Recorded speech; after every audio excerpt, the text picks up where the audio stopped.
Good morning, Aysha. How are you? I'm great, Jamie. How are you doing this morning? Very good, very good. Thank you so much for taking the time to join this series of Sentientist conversations.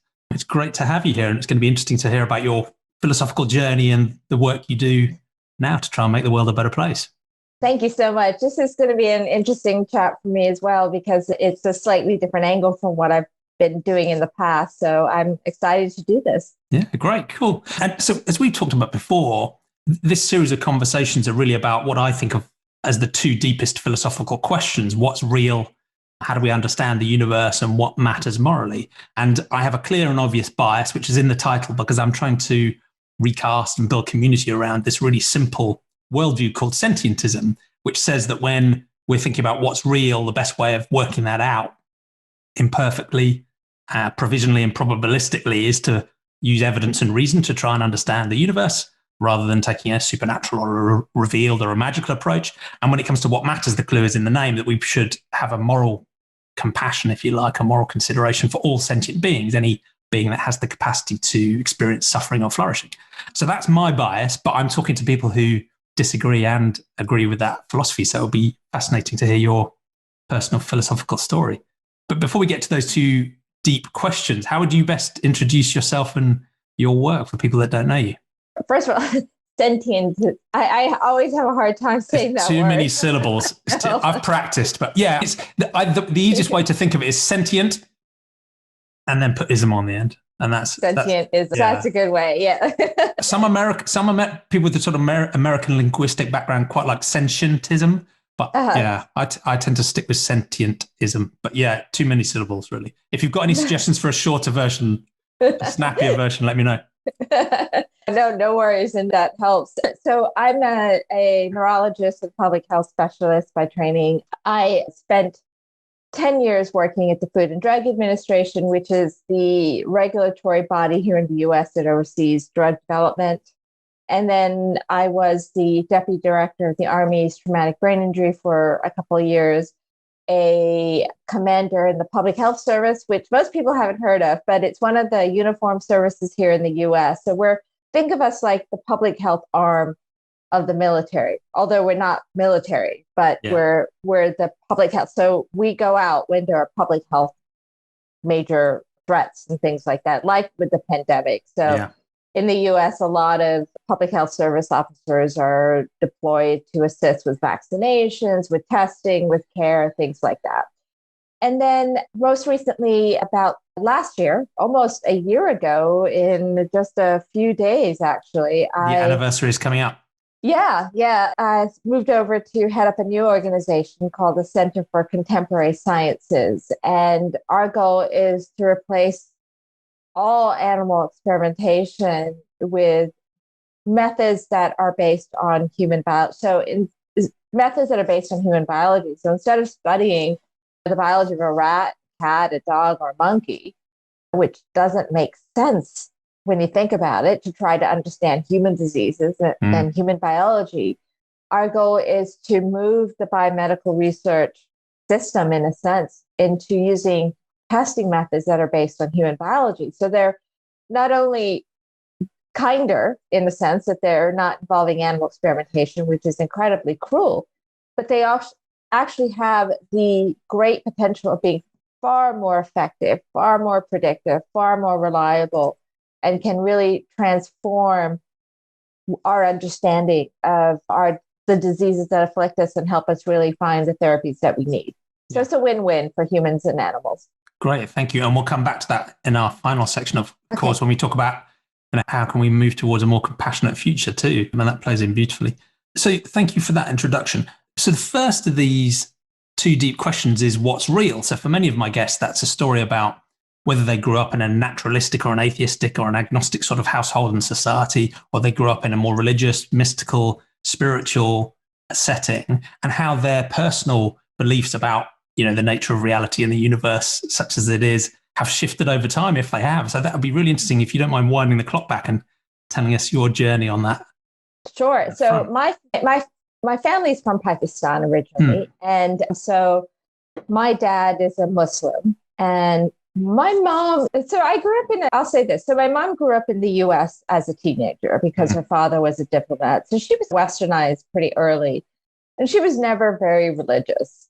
And so we, as kids, we were never really, we didn't grow up in a very religious household. Even though my dad was Muslim, it was more cultural than anything else. Yeah. And although we did a couple of events and things like that, but I have to admit, when I was 11 years old, so I used to call myself a Muslim, but then I noticed even still how my dad used to treat the girls, my sisters and I, differently from my brother. You know, my brother could get away with wearing anything. And us at the time, wearing something that was short sleeves or wearing shorts he would get upset about that. And so when I was 11 years old, I walked into the house and I said, I denounce Islam. I'm no longer a Muslim. I'm no longer religious and everything because of just the complete disparity. And I saw that with family members and other things, the disparity in what women could do and what men could do. And so that's pretty bold at 11 years old. Yeah, I made a lot of big changes when I was 11 years old, actually. A lot of things happened around that age. But I guess I grew up, and my sisters and family, we grew up, I would say probably, at the time, I believed in a God. And I think that's what I would say. I believed in a God, but I wasn't part of any organized religion. And that's, of course, you also, at the same time as a kid, I had some of that magical thinking. I used to think that I saw a unicorn on the top of the water tower and things like that. Yeah. Which always made the world more exciting. But as I got older and older, I did transition. I would say that I'm an atheist now, actually, because it's hard for me to wrap around, because the concept of a God is a very human-made concept. Yeah. And the more religions you understand, the more clear that becomes, to my mind, anyway. Yeah. Right. Why one God versus the multiple gods some religions have. And you get into all the differences between religions, and every religion thinks it's right. The followers of each religion think they have the answers, they're right, and so on. And it just, logically, it doesn't make sense to me. And it is very much a human concept, the idea of a God. Now, I won't deny that I would love to think that there was some great being who was looking out for my interests and that sort of thing. But why my interests over someone else's? You think, when you start questioning it, why would a God care about me and not someone else who's living a miserable life, right? Yeah. You know, that kind of thing. So there's just so many illogical aspects when you think about believing in a God and believing in a religion. But I will say, I understand why people do. Yeah. I do. I do understand that. It's comforting to think that there's some purpose, greater purpose in life, and greater purpose in your life, and that there is, whether you believe in a God or gods, that's having some kind of governing control over the universe. And so I think it helps people feel less lost. Yeah. In the world. And so I do understand why people do cling to that, or just hold on to religion, and why they want to believe in a God or gods. Yeah, you can appreciate the pull of it. And one of the things I've found interesting is that there's a degree to which there's a bunch of stuff that comes bundled with a sort of religious way of thinking, in a sense. And it's like quite a handy package. It's meaning, value, moral structure, a community, a sense of destination, a sense of awe and wonder and all of these wonderful things. And quite sometimes it feels like if we move to a naturalistic or an atheistic standpoint that you and I share, you just leave all of that and we don't need it. We just go to a cold scientistic. Now, hold on a minute. I think I can find ways in a completely naturalistic worldview of having all of those things. I can have community and love and a sense of purpose and a sense of awe and wonder and a sense that everything is connected. And so I think we can rebuild all of that stuff in a completely naturalistic mindset. But it doesn't happen like that. You have to put the effort in. And I sometimes think that people who are in the non-religious sort of worldview mode of thinking sometimes forget that those things take work. But yeah, that was interesting. No, I agree with you. I think I don't see my life as lacking meaning and purpose and community. And there's a new community that I've built around people who share some of the same values that I do about compassion and so on. And yeah, I think a lot, those elements, you're right. People think that if you don't follow a religion, then you are absent of those parts in your life that you want to have. Yeah. It's funny because my husband, he was raised Catholic, and the one thing he does miss, he's atheist as well. But the one thing he does miss is just community of going to church. Yeah. And the neighborhood, everyone. And together. the ritual and the singing and the architecture and the. Yeah. Well, the architecture, he still appreciates that. We go around traveling and looking at the architecture. But that community sense that he had when he was growing up. But you're right. I think it's just replacing one set of values with another. That's it. But everything else can still come along with it. Yeah. And it was interesting how you described it, because the conversations I've had, some people grew up in a naturalistic worldview and, are still there now. But most of my guests, like most people on the planet, start with a religious default and then have moved away. Most of my guests have moved away from it. And it's a interesting balance, because for some people, it's more of an ethical thing. And for some people, it's more epistemology and facts and evidence and reason. And for you, it sounded like the initial trigger was actually an ethical thing, was saying, look, this is unfair that I can't wear a skirt or short sleeves, or, and that was the initial trigger, although you were still left thinking there's a God, but that led you to move away from, or, denounce Islam. But then it was more of an intellectual thing about evidence, reason, and consistency and facts just not stacking up, that then led you to move to atheism. So it was interesting that it was a bit of a balance, but there seemed like there was a sequence there. Because for some, it's very much evidence, reason, facts, I reject it. And for others, it's these ethics, just I don't agree with them. And that's the trigger. But yeah, I think it's even when I didn't completely move away from the ethics, even when I was thinking more logically. So it was always part of my way of thinking, because again, I just started thinking, if there is a God who cares about us, why is there so much suffering? The same question so many people have, and just how, even when I just think of the suffering that we cause to animals, how can that, be part of a world view that any divine entity could allow? And so it just... How can you be omnipotent, omniscient, and benevolent and create that? Just doesn't stack up. Something's got to give. Yeah.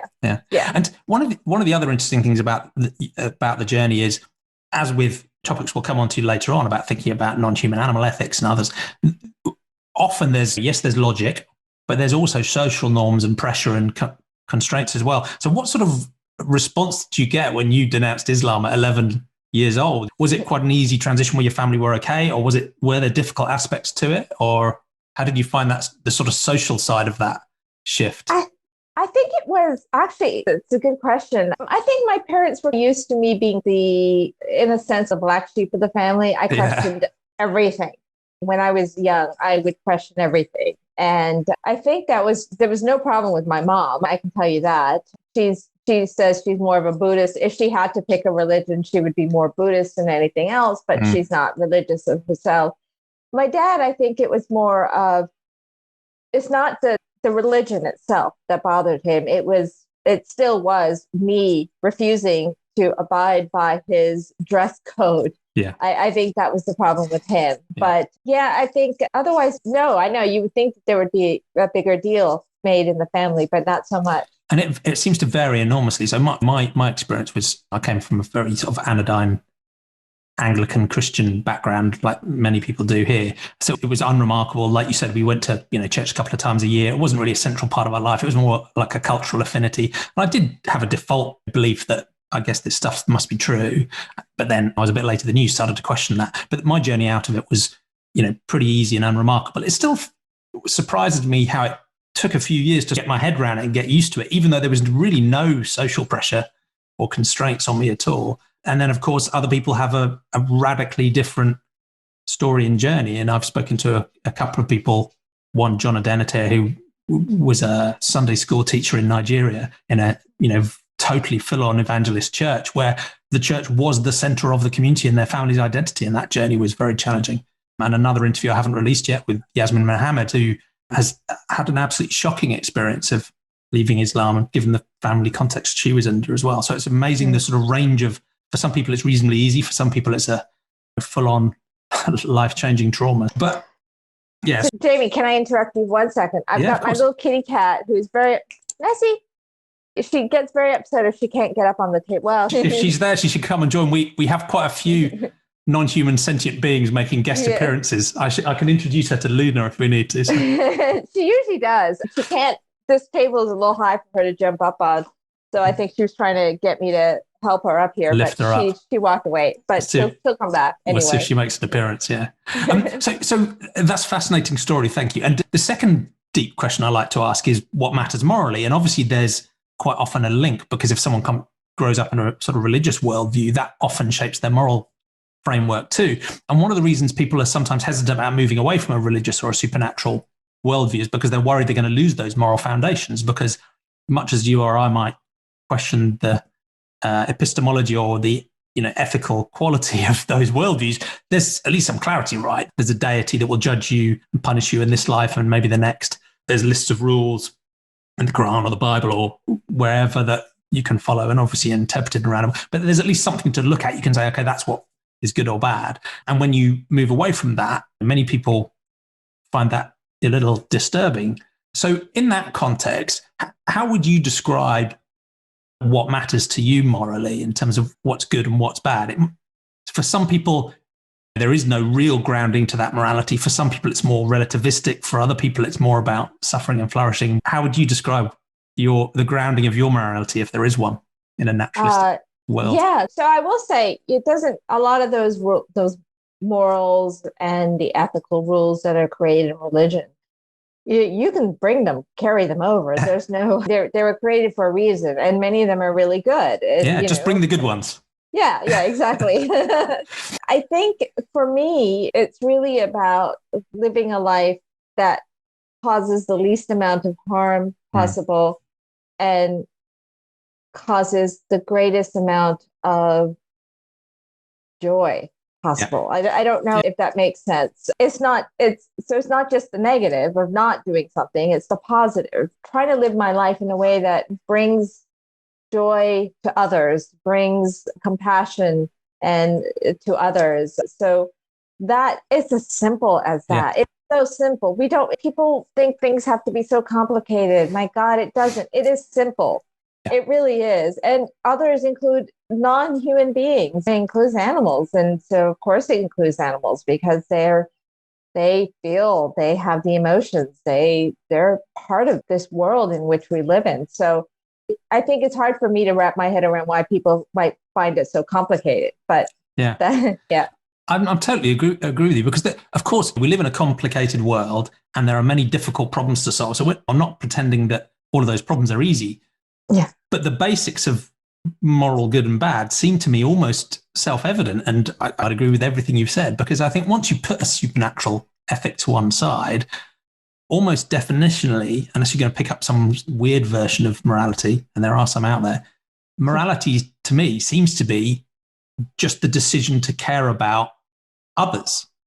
And what that means to me is if you care about others, you care about their perspective, and their perspective is joy, pain, suffering, flourishing, whether they're being harmed, all of those obvious things.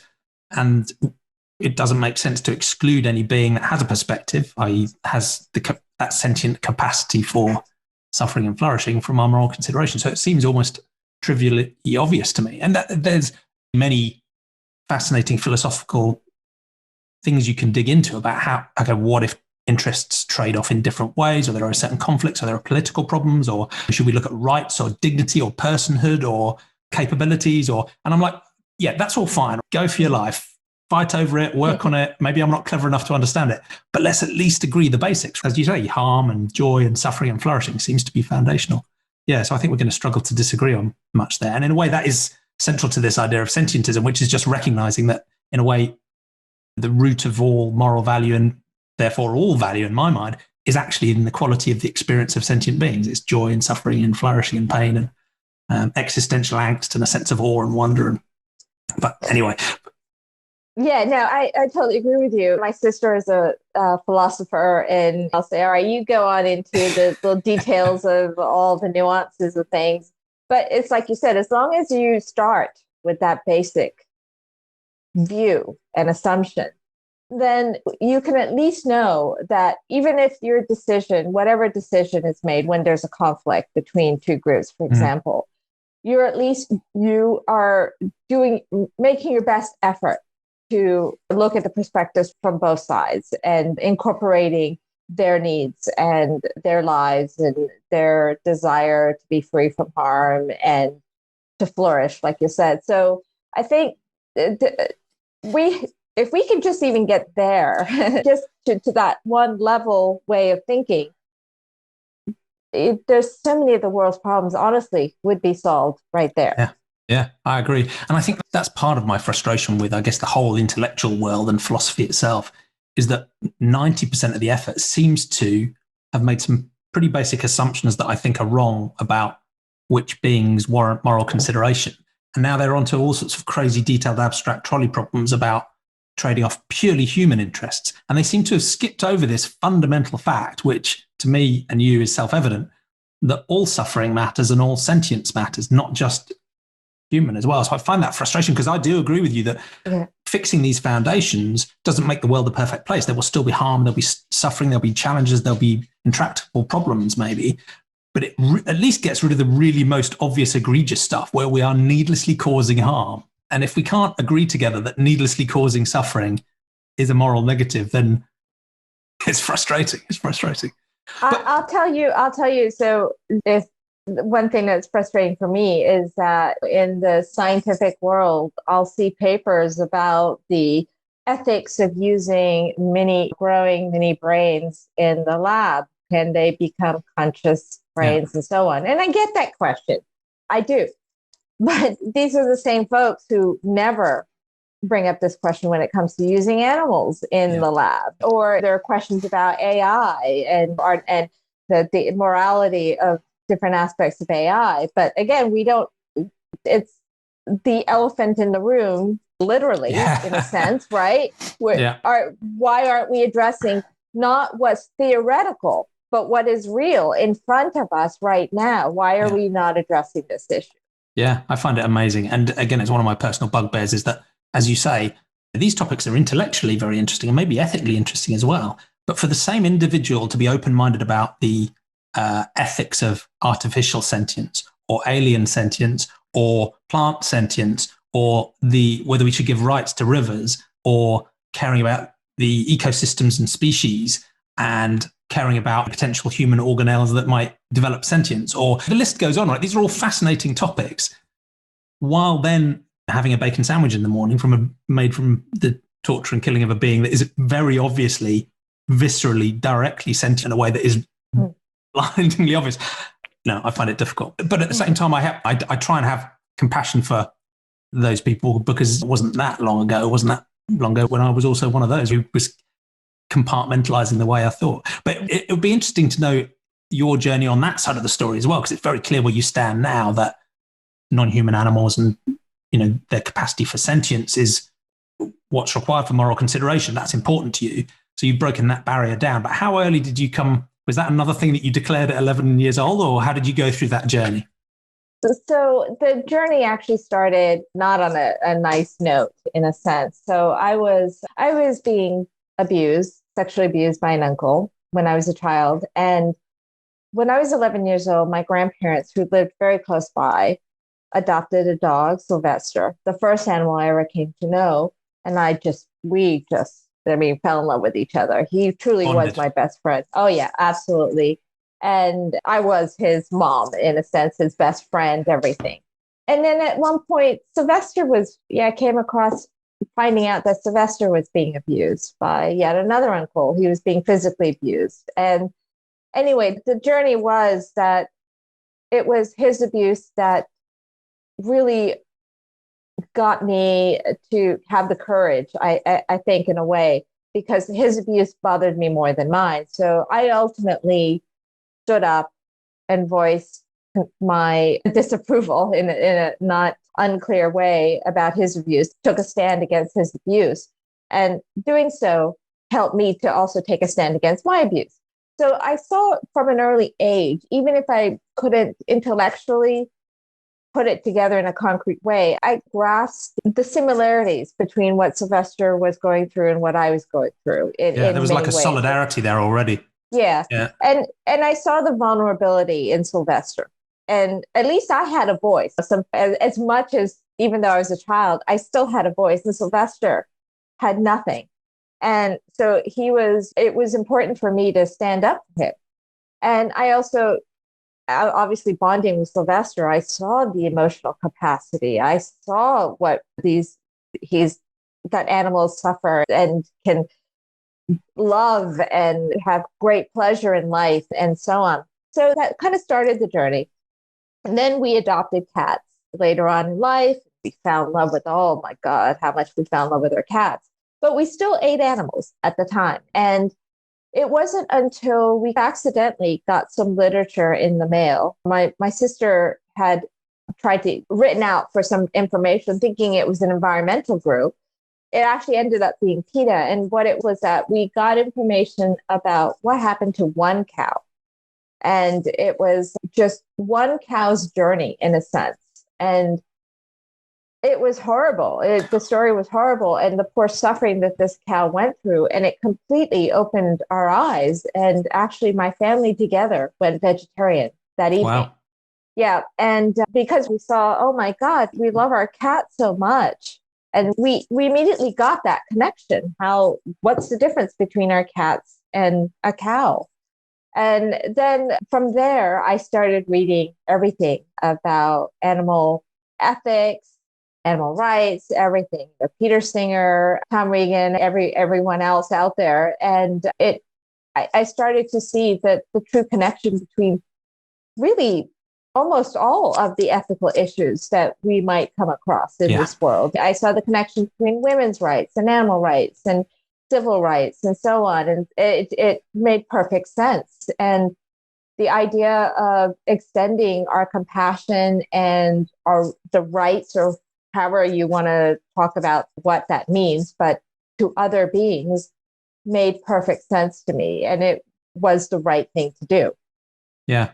I mean, and it's a very unusual shift to make, because wouldn't it be great if a leaflet and just the raw facts of animal farming and fishing just did that to people, right? It took me decades to even get to where I am now. But for your whole family to make a switch on an evening, that's pretty rare, pretty distinctive.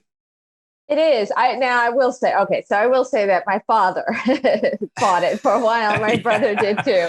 Yeah. But my mom was a cook, so they had to go bite it. But they loved animals, but it still was difficult for them to make that immediate connection between loving their cats and what's on their dinner plate. Yeah. And there's another interesting link there as well. And I'm sometimes worried that I'm being too, naive about drawing links between the sort of religious journey and the animal ethics journey. But it does seem like there's a link there, because in both cases, it seems to me that a calm, logical application of the facts leads you to pretty obvious outcome directly.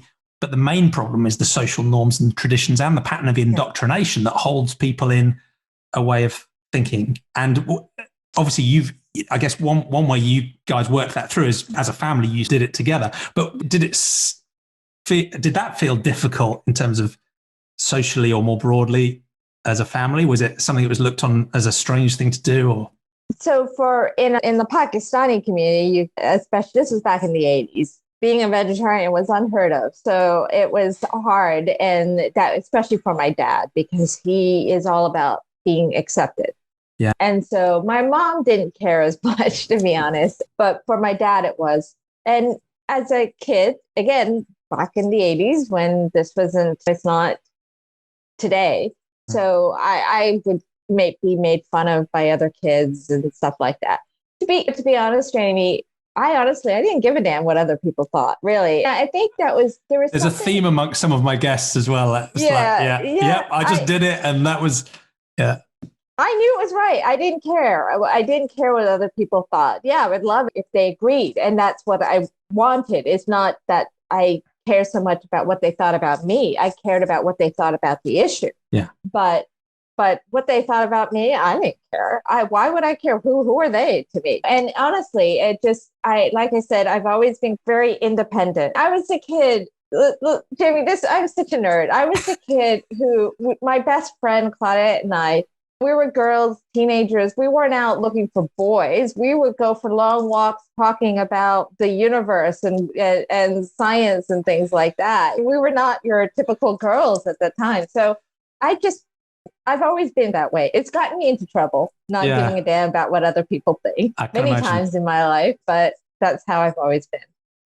Yeah. Cool. No, it's a fascinating story. Thank you. So I think we've got a pretty clear view of what you think is real and how we should work that out, about what matters morally and at least the foundations of the scope of our moral consideration and what types of things warrant our compassion. And I guess the final section really is, in fact, before we come on to the final section, which is what's about the future, given your background in neurology and science generally, one of the other challenges people will put in front of sentientism and say, look, okay, you're saying sentience is the foundation for, or the only characteristic that's required for granting moral consideration. So it's centrally important to sentientism, of course. But they'll say, look, but we don't really understand what sentience is. We don't really understand consciousness. It's a fuzzy topic. It's uncertain. Many people find that uncertainty another way to introduce mysticism and magic and quantum weirdness into it. So they're almost questioning, surely we shouldn't base our moral system on sentience until we know more about it. Now, my view is, in a way, I don't really care what the essential nature of sentience is. I still think it's morally salient because I don't like suffering, and I'm pretty sure other sentient beings don't either. But at the same time, it is absolutely fascinating, given the naturalism of sentientism, to really understand sentience. What do you think sentience is? What do you think consciousness is? I didn't prime you with that question, but given your background, I thought I'd ask. There's always the road answers, being self-aware. And then, of course, what does that mean? And then you could keep every question and every answer, then you can ask another question about that answer that takes you deeper and deeper. I don't know. And I don't think anyone does know. Again, it's a made up construct. We're trying to define something ourselves. So it's how we decide to define it, really. Yeah. It's a human-made construct. For me, the test is, again, whether a being can suffer. Yeah. And that really is what it comes down to. And that there's not a lot of mystery around that. You can see whether a being can suffer. You can see that. So with most beings, with most non-human animals, there's a clear indication that they can suffer. And so there's really no question there. As far as one thing I would say as a neurologist is what I have come to see is how much our personalities, our view of the world, our being, in a sense, in whatever mystical way you want to say it, our sentience and so on, all those things, is really very much tied in with our anatomy. Oh, yeah. And I've seen patients who've had strokes or some kind of neurological impact that can completely alter significant parts of their personality. And so we are very much tied in. Our non-physical part of who we are is very tied in with the physical part of who we are. And so that gets lost in these conversations as well. I think we like to think that we're so much above the physicalness of us, but we're actually who we are, what kind of person you are, is very much tied into that. So I know this is sounding very vague. I don't know how to say this really well, but I think that needs to be incorporated into the discussion too, because we're not these, when we think about consciousness, a lot of that is tied into the physical reality of our brains and how well they're functioning.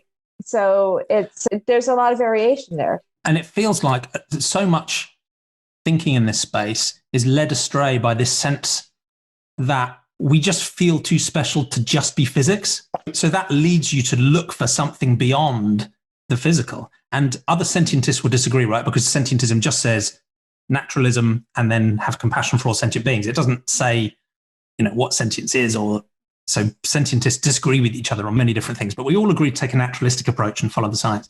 Where I think the science leads is that sentience really is just and consciousness are just classes of information processing that run in our neural architecture.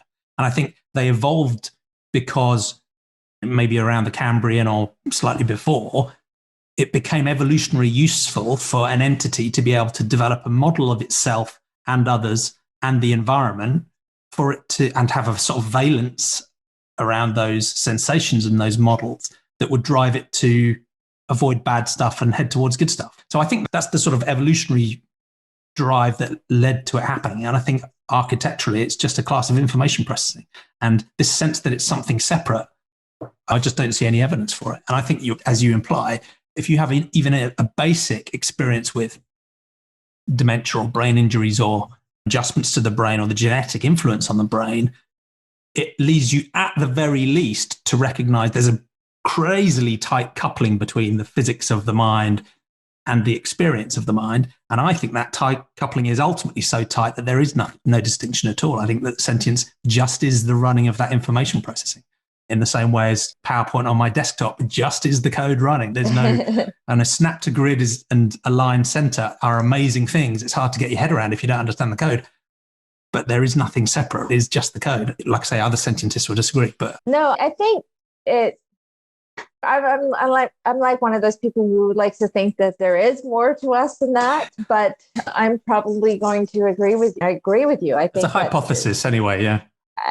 We are I like the way you phrased it, the coupling of the physicalness of who we are with how else did you put it? I forgot what the other word was, but the experience. With the experience. Yeah.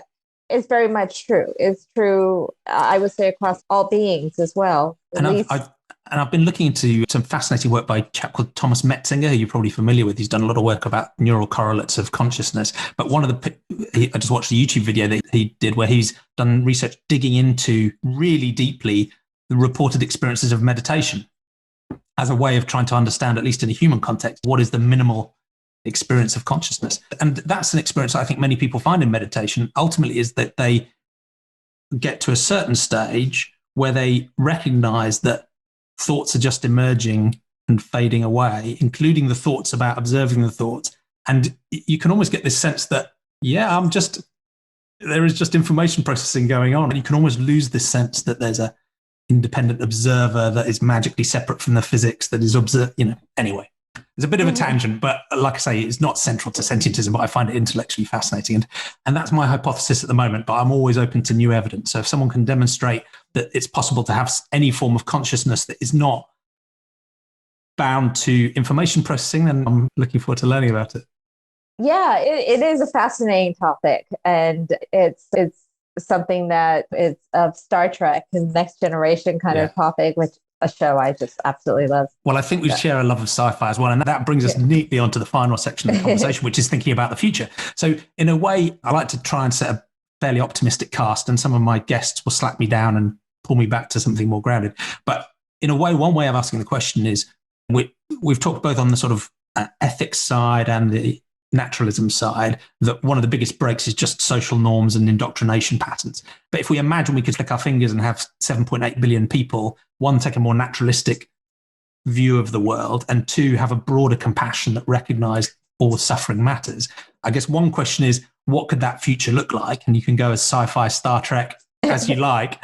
And the second part of the question is, okay, in more practical terms, how can we get there? And it would be fascinating to dig into your work at the Centre for Contemporary Science as an example of one of the things you're trying to do to make the world a better place. But do you want to start with that vision of what the future might look like, if we can get more people to agree with us? Yeah, I think that's why I loved Star Trek Next Generation, because it was such an optimistic future. And at least among humans, that they were so much more of a thinking, compassionate. You could see how in the program, how the division is of who we can become, right? Yeah. With embracing a worldview that encompasses ethics for all and a more logical way of thinking about things. So for me, not only can we get there, we have to get there for our own survival. I'll bring it down to real world examples. This pandemic started because of exploitation of animals. Yeah. We are likely going to get more and more pandemics. because of exploitation of animals, whether it's coming from factory farms in which the influenza virus, which can cause bird flu, swine flus, we've been lucky so far, but they can be far deadlier than what we're facing right now. And or through the wildlife trade as we're continuing, and the wet markets, the live markets in China is just one end result of the wildlife trade. Every country is involved in the wildlife trade pretty much. And the US and Europe and UK are some of the biggest importers and exporters. So, and on the pandemic, many people have been quite comfortable to say, oh, it's about bats and pangolins and wet markets. But when you talk about swine flu and bird flu, and other historic examples, it's not just wet markets, right? It's standard industrial animal agriculture as well. And absolutely. We have, BSE here in the UK. There are so many examples. Sorry. No, absolutely. And people aren't going to learn from this pandemic, unfortunately. And in a way, we're going to be getting off very quickly from this pandemic. And it wasn't enough to really be a wake-up call for people. And our media has done a terrible job, incredibly poor job. They should have been really honing down why we're getting these pandemics, and they haven't. And our public health agencies should have been doing that as well, and they haven't. So a lot of balls have been dropped in a sense here. But so we're going to get more pandemics, and it's going to take a big one, and maybe one that affects children, unfortunately, before people really do wake up. But that's a real world example of why we're going to have to change, because we're going to see the risk of pandemics. We're seeing environmental destruction, climate change, which will actually increase our risk for mosquito-borne diseases like Zika virus and so on, other types of diseases. There's just so many repercussions from our current treatment of animals. Anti-microbial resistance is another looming crisis.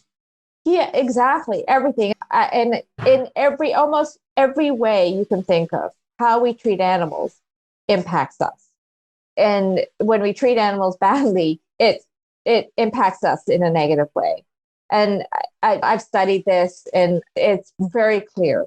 And so we're going to have to change. We're going to have a different kind of view of other animals and other life on this planet and how we treat this planet, if we want to survive as a species, if we want to have a life in which we are not terrified of the next pandemic constantly. And so I do see that we are going to change.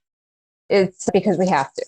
But I do think also, I have a theory that I think that empathy is very an innate part of who we are as a species, even though it's hard to believe at times.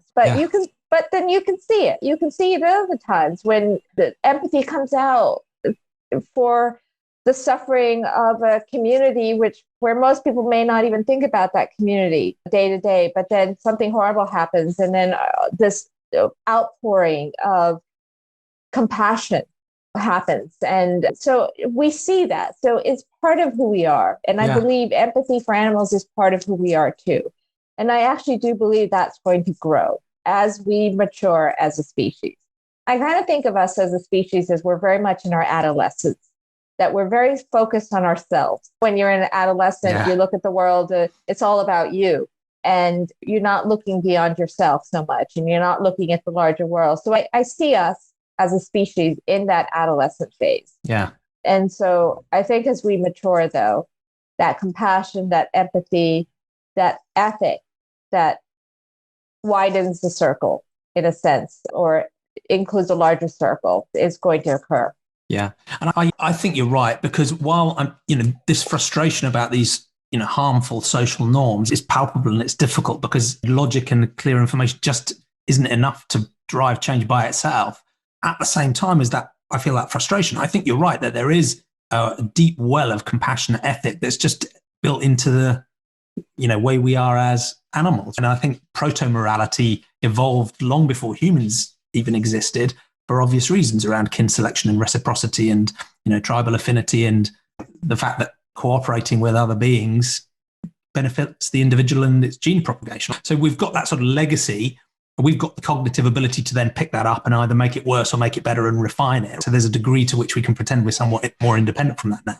And that sort of natural history doesn't define morality at all, but at least it gives us the kit and the capability and the evolutionary recognition that collaboration and cooperation, and therefore compassion and caring for others, is, not just something we've decided is a morally positive thing, but it, also helps us as individuals and as a variety of species as well. So I have that balance of frustration about the social norms, but a positive sense that there is that latent well of compassionate ethic. And I think you're right, even about non-human animals, because almost everyone would say it isn't a negative thing to needlessly cause suffering to a sentient non-human being, right? So in a way, almost everyone agrees with this. In a way, the moral argument has almost been won. We've just got to find ways of helping people change their behavior to come in line. So it's a strange mix. And I think your point about animal farming and fishing and the way we relate to animals is important too, because I'm nervous about my own motivated reasoning, because I see the ethical horror of, for example, animal farming and fishing and a lot of what's done in terms of testing and research. And I see that as an ethical horror. So obviously I have a motivated reasoning to want to find all of the other reasons why it's a bad thing that we should transition to end. But even when I try and account for that, the number of reasons are just overwhelming, as you've laid out beautifully, right? This is not one of those tricky philosophical questions where we have a really tough call to make and it's trading off interests. It's basically just a win for the environment, for humans, for non-humans. And of course, there are things we've got to work through. There are people whose livelihoods are caught up in those industries. They have traditional resonance. But with a just transition to help, ending those practices just seems like a really obvious thing to go and do. But yeah, it remains a challenge. But in that context, it would be really interesting to know about what you're focusing on now with the Centre for Contemporary Science, because one of my other frustrations is even within the movements around, for example, veganism or animal advocacy, there's quite a lot of selection going on in terms of priorities and scope exclusion. So one of my particular bugbears is people within the animal advocacy or vegan movements, either because they have a supernatural worldview or because they have a sort of reverence for nature, that they don't take, for example, wild animal suffering as a serious moral issue. Now, I'm not saying that's an easy problem to solve. I'm not saying we should prioritize it more or less than animal farming. I'm just saying we shouldn't exclude wild animals from our moral consideration as one topic. But another is the space you work in around the use of animals in testing and research. That's another area where a simplistic view would say, look, the use of animals in food is almost never about human survival or health, right? We just, in large part, apart from some isolated instances, in large part, we don't really need to farm or fish animals for food because it's not a survival issue. But they'll look at human medical research and say, but there is a real challenge. There's a conflict of interest there because we need drugs and we need these things for human health. There's a justification there. So it's fascinating that that's the area you focus on at the moment. So it'd be great to understand the big picture of that space, its scale, the state of it, why you think it's important, and then why you clearly think it is a more tractable problem where we can work through some better alternatives. Yeah. Sorry, that was a super long question. I should have just cut to the chase. Not at all. So, of course, I'm focusing on an issue that is unpopular in many ways, even within the vegan community, as you say, because it's just not as much of an interest for many people. But the thing about animal testing is I don't deny that we have learned things from using animals. Of course we have. How could we not have learned things from using animals? And I think in the past, maybe animals had a key role. Using animals had a key role in really understanding a lot of things about what basic biological mechanisms and so on. But whatever role they've had, we're beyond that now today, because now we really are looking at the subtle nuances of molecular biology and genetics. And there's just too many differences between species. There's too many differences within our own species, among humans. And so whatever role animals may have played in the past, the way I phrase it, it's the question we have to be asking: what is the best way to understand human biology today? What's the best way to understand human diseases today? And there's more and more scientific literature that's coming out that really takes a hard look at this question and is really saying animal testing is not the best way, that we need to move away from animal testing. We absolutely need to move away. We have spent too much time, too much of our resources hundreds of billions of dollars worldwide studying cancer in rats. Some people say we've cured cancer in rats, studying Parkinson's in monkeys, studying strokes and spinal cord injuries in cats. And might I also say, these aren't naturally occurring diseases in these animals. Researchers created these diseases in these animals. And so we spent so long doing these things. And yet, when you look at the end result, for most diseases out there, there is no treatment. There is nothing out there. And even for the ones in which we do have treatments, there's not a lot. If you look at Alzheimer's disease, we have nothing really to offer patients. If you look at Parkinson's disease, we have dopamine, which is decades old. We don't have much newer in the way of more effective therapies and anything really new to offer. If you look across a whole host of diseases, there's been a real stall, really, in creating drugs that are effective and that are, in a sense, revolutionary, because even though new drugs are constantly being approved, many of these drugs are just variations of already existing drugs. So there's a need to really rethink how we conduct research, how we investigate human diseases, and how we try to understand human biology. And when you put it in that way, it becomes very clear that we need to get back to studying human biology. And it makes sense, really. It really does.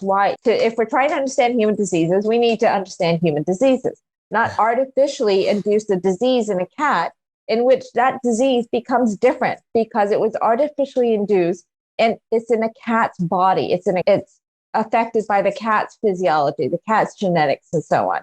You made an interesting point. Even within the human species, we're seeing increasing issues in research where, because of the demographics or the makeup of the test group, those findings aren't being more broadly applicable. And that's just within our species. You'd expect that challenge to be even deeper when you're spanning the species boundary.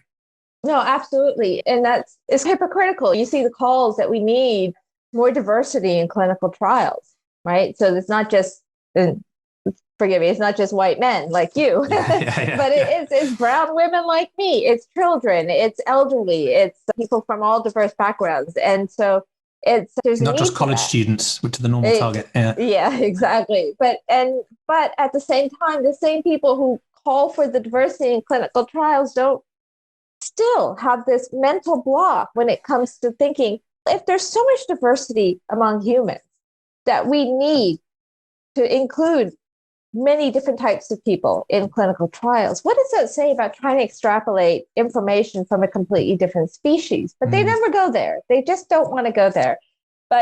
So it doesn't make sense. We need to move away from animal testing for our own health, for our own benefit.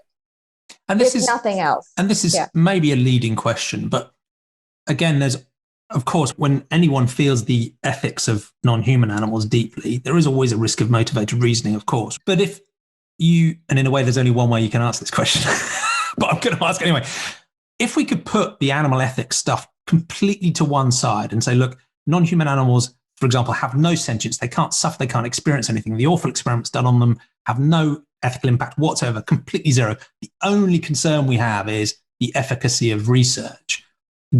Do you think there would still be a strong argument for the types of innovation that you're suggesting that recenter? I know you can't answer it a different way. No. But that's how some people will challenge you, of course. I'm being absolutely truthful. And because I will say this, because the call to move away from animal testing and to focus on human biology is increasingly not coming from people who care about animal ethics. It's coming from other scientists. It's coming from the drug development world. It's coming from pharma. It's coming from many who are now recognizing it's not what we've been doing is not working. Yeah. It's not working well. We need to change things. It's that lull of progress and that, Exactly. So Jamie, in the US, and I think this is statistics are probably similar elsewhere in the world, about 90 to 95% of drugs and vaccines that are tried in humans fail, that are tried in clinical trials fail. Now, these are drugs and vaccines that pass animal tests. So they were found to be safe and effective in the animals that they were tried in. And when they get tried in humans, most of them fail. Sometimes they fail for economic reasons, but most of the time, the reason why they fail is because they're unsafe or ineffective in humans. So you've got a 90, just on in the drug development part of things, of animal testing. And animal testing is used for so many things. We can have a huge conversation about that, but just in drug development, you think about that huge failure rate in animal testing.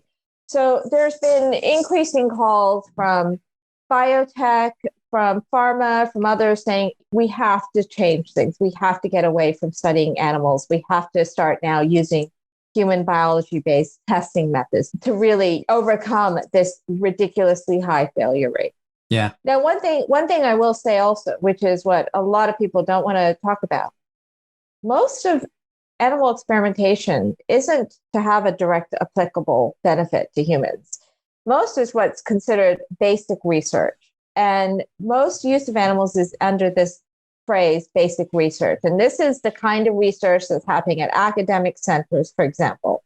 And it could be anything. This kind of research could be what happens they could be drug addiction research in monkeys, for example. Why are we doing drug addiction research in monkeys? Why? We have so many people who have drug addiction that we could be studying, that we could, and we know it's more than just a physical problem. It's a psychosocial problem as well, drug addiction. And so there's so many ways we can treat drug addiction. Why are we continuing to induce drug addiction? Why are we still studying tobacco in animals? We know what the effects of tobacco is. That's still happening now. Oh, God, yeah. Of course. Yeah. Why are we still doing this in animals? That's mind-blowing. There was a study I remember one study that I looked up that was not too long ago, in which the researchers would capture songbirds from the wild, bring them into the lab, scramble a part of their brain to see how that affects their ability to sing. So there is so much research, even for those who insist you absolutely need animals. For those who insist you absolutely need animals to progress human health, there's a huge range of animal experimentation that is arguably, I don't know how anyone could still justify that use, how anyone could. And the other thing is, at least in most countries, in the US, and you're in the UK, right? Yeah. Yeah. These are funded by our tax dollars. We are paying for this experimentation. I'd rather have my money go into something that's going to benefit me and not harm animals. And it seems bizarre. And from the outside, my sort of simplistic dynamic would assume there's a lot of just inertia. This is just the way we've always done things, so we'll keep doing it, right? And even bright people, very intellectual people in the scientific world will just keep doing things just because that's the way it's been done. I'd imagine there's also a degree to which the ethics boards and the approval processes that these research projects go through don't take the animal ethics side seriously enough, if they do at all. That presumably they might raise a question if there's some sort of egregious, deliberate torture going on, but otherwise they're not really that interested in the amount of suffering. It's just, they're just animals and this is what we do and off we go.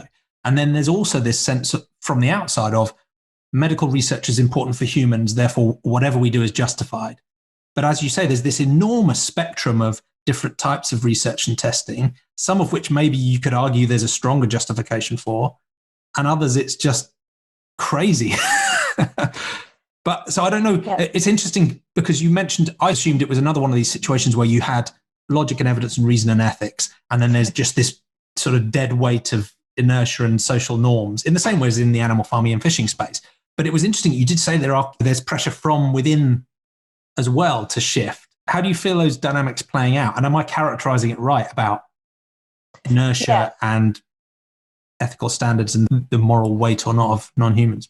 Everything you said was spot on. And so, those ethics boards are just, it's what people say, it's like the fox guarding the hen house. They're made of people who do animal experimentation, and they don't really take the suffering of the animals into really real account. They're just rubber stamps, approval boards. And there's a little tangent here, and I think this is a problem with more general morality as well, in that I think people see a radical difference between causing extreme suffering because we're trying to learn something or we have a different reason, and causing extreme suffering because I'm a sadist and I just enjoy cruelty, right?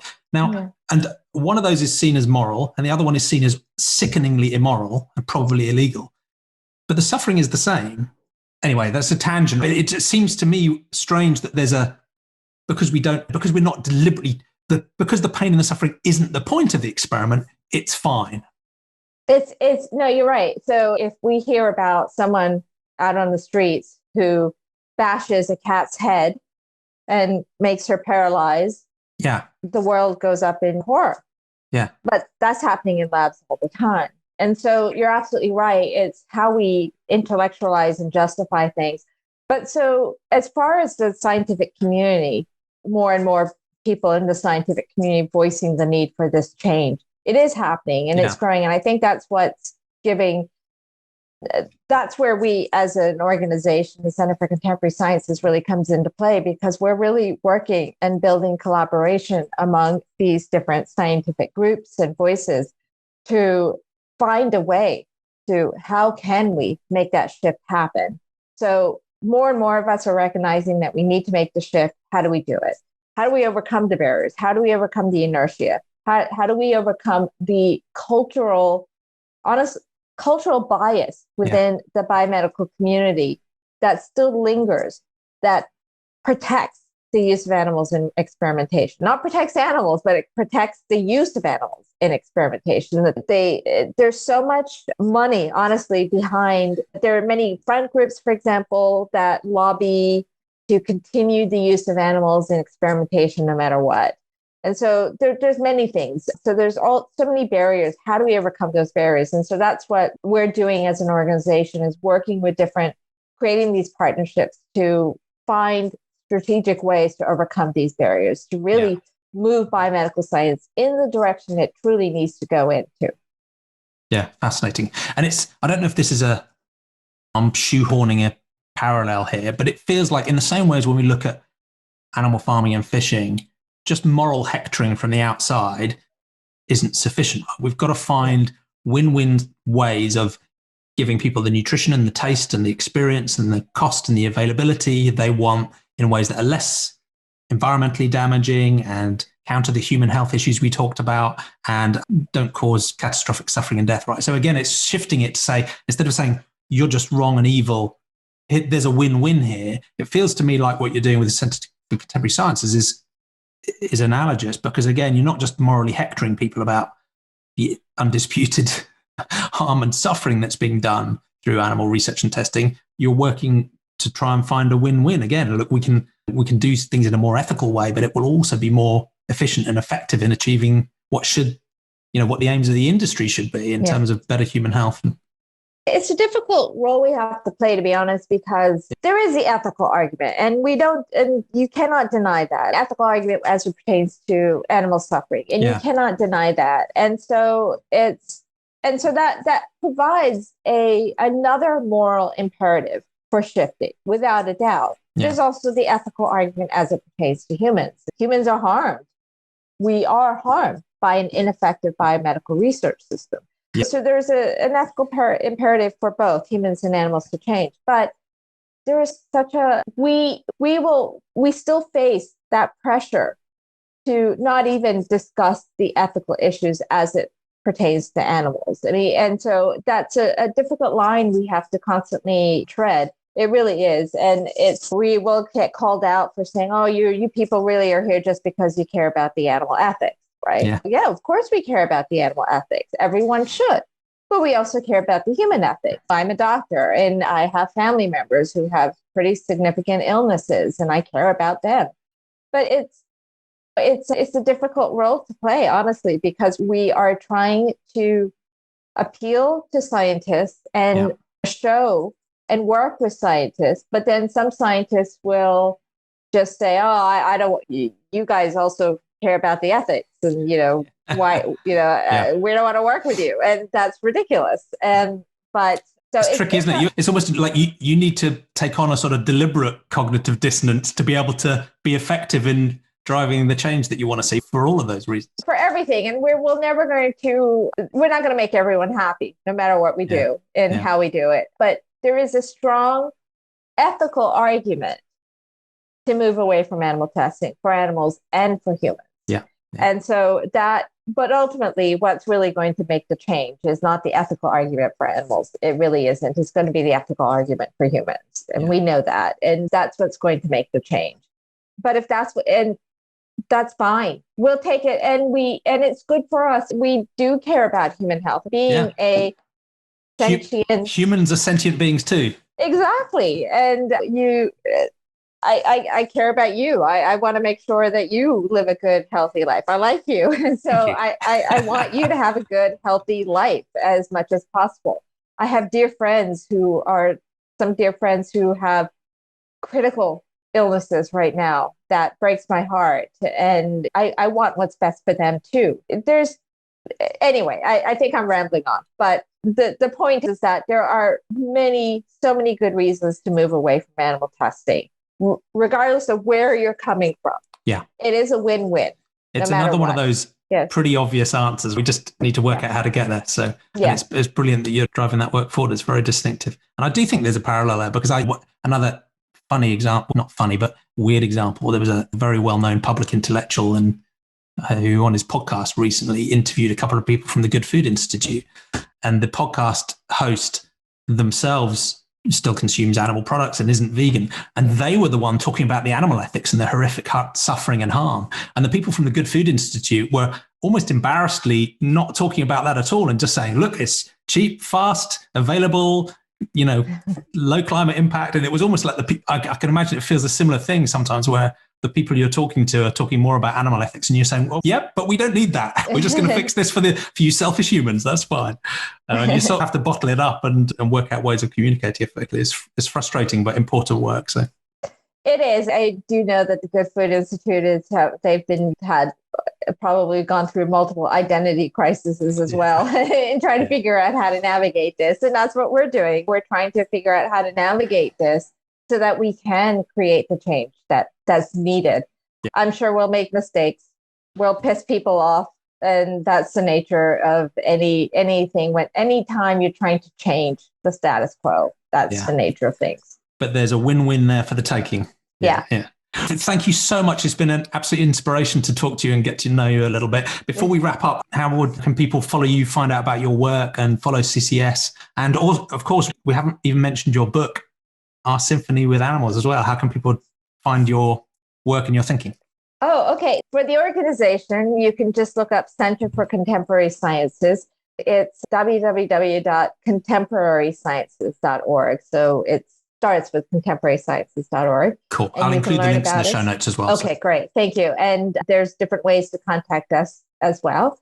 If you'd like to partner with us or help us in any way, we would love that. And as far as me personally, I also have a website. So you can just look up my name. You'll see my website. You'll see information about the book. The book really does explore empathy for animals. A lot of the things that we talked about here today. Starting with Sylvester, yeah. But also, and I'm trying not to make it a depressing book, it's really about how empathy for animals is necessary for human survival and how integral it is to our well-being. So that you can find on my website. Again, just Google my name and you'll see it. That's brilliant. It's been an honor to speak to you. Thank you for helping normalize rational, compassionate thinking. I think there's probably about 100 million of us so far, so we've got 7.7 billion left to persuade, but I think we'll get there. Oh boy, that's a long journey there. Thank you so much, Jamie. I was going to say, I had a great time talking with you. Thank you. It's been such a pleasure. Take care. Enjoy the rest of your day. Thank you, you too.